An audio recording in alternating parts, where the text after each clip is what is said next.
On Friday, the 11th of February 2000, Gussie Shanahan left Cooper's Bar in Limerick City at 10:28 p.m.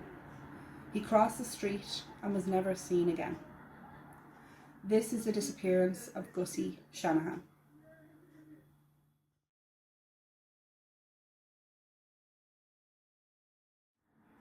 Aengus Shanahan, better known as Gussie, was born on the 23rd of January 1980. He lived in Ashbrook on the north side of Limerick with his father Bob and his mother Nancy. He had 2 sisters and 1 brother and was the baby of the family.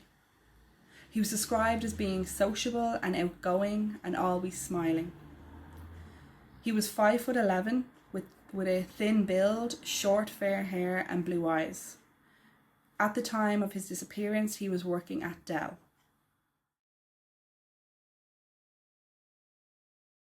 On Friday, the 11th of February, Gussie finished work at Dell at 3 p.m. and headed into Limerick City. He went to Bank of Ireland and withdrew £100 from the ATM. He then went inside to meet his father Bob, who was actually the bank manager. When he was free, he met him and gave him £40, which he had borrowed previously. Some other news sources have said it was £60, but from an interview with Bob, he said 40, so that's what we're going to go with. He mentioned that Gussie would get taxis in the morning to work, and this is how he would end up owing his father some money, which he would always pay back then on payday. After this, he headed across the street to Supermax and he met a friend and they discussed plans for the evening. Later, he went to Cooper's Bar on Joseph Street with 2 close friends. We're not sure if the friend from Supermax was one of these friends, none of the news sources seem to state. These 2 friends were actually renting a place across the street from the bar and it had been agreed that Gussie would stay there with them that night. At 9 p.m, one of the friends headed back home to prepare some food and the second one followed shortly after. Gussie stayed behind to have another drink. While here, he made 2 phone calls to other friends to try and make some plans for the night. One of these calls went unanswered and the second one was picked up by a friend who had an early work shift the next morning, so declined the offer. At 10:28 p.m, Gussie is seen on CCTV leaving Cooper's Bar.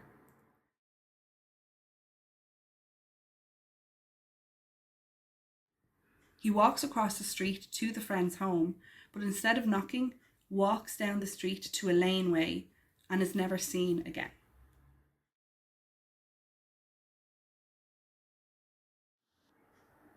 So when Gussie hadn't returned home over the weekend and then didn't show up for work on Monday, he was reported missing.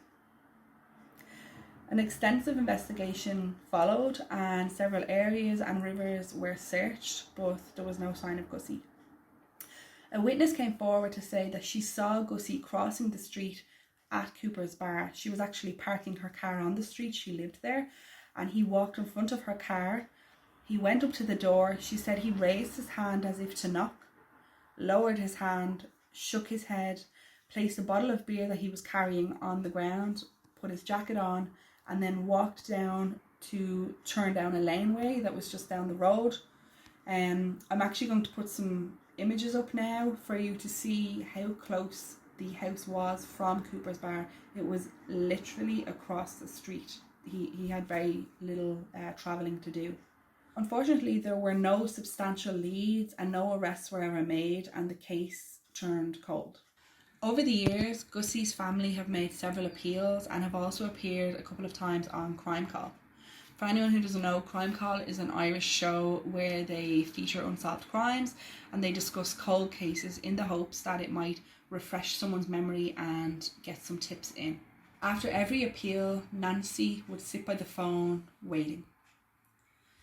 After one of these appeals on Crime Call around 2010, Bob was driving when he got a phone call.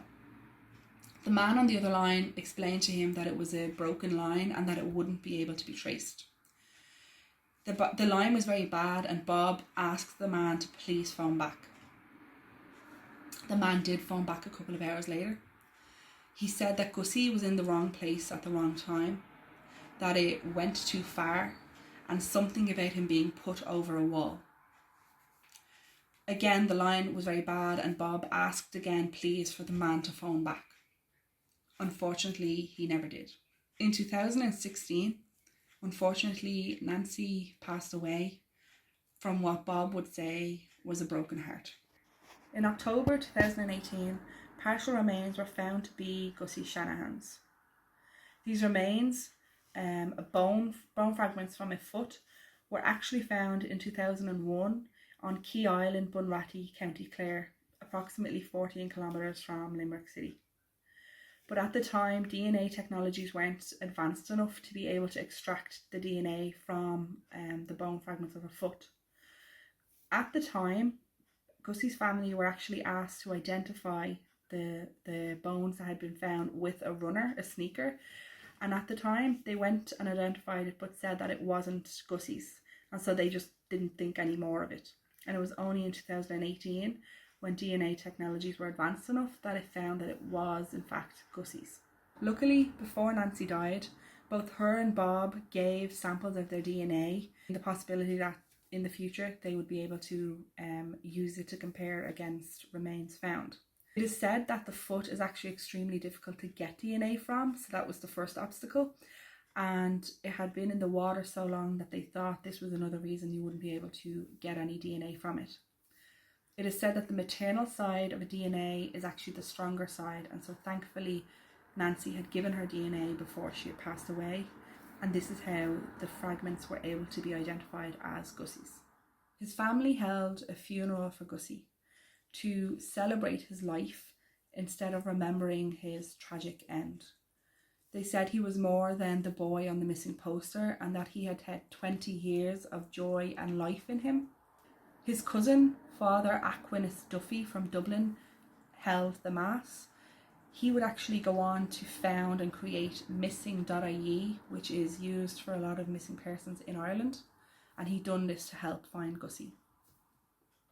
His sister Grania said that his friends came to the funeral, and some of them even helped to carry the coffin. She said it was a strange experience because she remembered Gussie as this 20-year-old boy, this young lad, and when she saw these men who were approaching 40, who had wives and children and families of their own, and it was a sad remembrance at all of the things that Gussie could have had. Gussie was then buried with his mother, Nancy. Grania believes that there are individuals who know more about Gussie's disappearance that have not even been interviewed by Gardaí. She said that on a couple of occasions she has given names to Gardaí and they haven't followed up on it. Grania said that a valuable, trusted third-party source told her that there was a party that night, and that Gussie was there along with another individual who was there with two well-known violent criminals, and that something went wrong and Gussie ended up being murdered. This individual, she says, has never been interviewed by the police. Grania says, quote, "Apparently there was a party that night and Aengus was there. Another individual was there with two other well-known violent criminals. I do believe strongly that this person was involved in Aengus's murder," end quote. Grania explains that Gussie had been mixing with some undesirable elements in the lead up to his disappearance. I'm going to read a quote out from her in an interview. "He was definitely a cheeky chappy. He was a big softy underneath it all, although he tried to sometimes portray a harder exterior at times. He had huge trust in people, he saw the best in everyone, and it definitely brought him down. He definitely misjudged people and situations because of it. He loved the countryside and farming. It was a safe place for him. At times when he was starting to get into trouble, my dad used to send him down to Kerry to his uncle for months on end to get him away from that. When Aengus was aged around 13, he started smoking hash and he got into a few situations he shouldn't have gotten into. My dad was always trying to help him. He would have got into a few situations for drug possession. Some people felt at the time Aengus went missing that he owed money to drug dealers. He didn't owe money to drug dealers. Aengus was not dealing drugs. He was on a good salary from Dell, and when he went missing, he had a substantial amount of money in his bank account. Gussie's family actually donated these savings to search and rescue organisations. Gussie had appeared in court once for a small possession of hash, which was for his own use. So there's a few things that I think and that I've seen other people comment on online. One of them is why he left the door of his friend's house. I've seen people say things as simple as he went down the laneway to urinate, and that's why he left the bottle behind and just went. And I think especially lads say that this is just a thing they would do. But if you were right at the house, why wouldn't you just knock to go inside to go to the bathroom? Another thing is, Gardaí say on their site that Gussie didn't own a mobile phone. So when he made the 2 phone calls in the pub, we would have to assume that he used a payphone.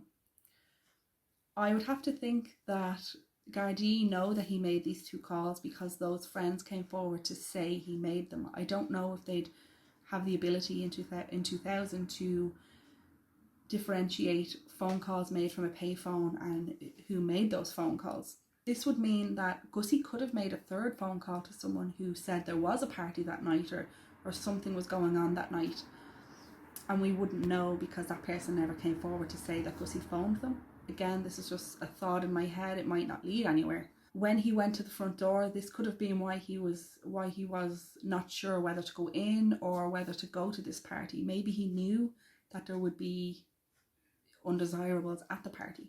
Another theory that was discussed online was that in 1998 and in 1999, 2 other men, Matthew Carroll and Des Walsh, who both worked for Dell, disappeared under mysterious circumstances. They were also from Limerick. Now, I haven't seen any news sources really state this. It was just mentioned online, and I haven't seen any connections made by the Gardaí. But I just thought I'd put it out there because it was mentioned, and this is now 3 men who worked for Dell who went missing 1 year after another, and they were all from Limerick. At this stage, his family want information. They just want answers. They want to know what happened to their son, to their brother that night. They worry, was he alone? Was he scared? They just want to know. They have a private phone line, which I'm going to put up now, and this is actually manned by Grania. So if anyone has any information, no matter how little or insignificant you think it is, please phone. Everything will be treated with confidentiality. Unless someone does come forward, perhaps the man who rang before, the family will never get closure and this case will never be solved. Thank you for watching and learning about the disappearance of Gussie. Hopefully soon the family will get closure, and we will see you in the next video. Thank you.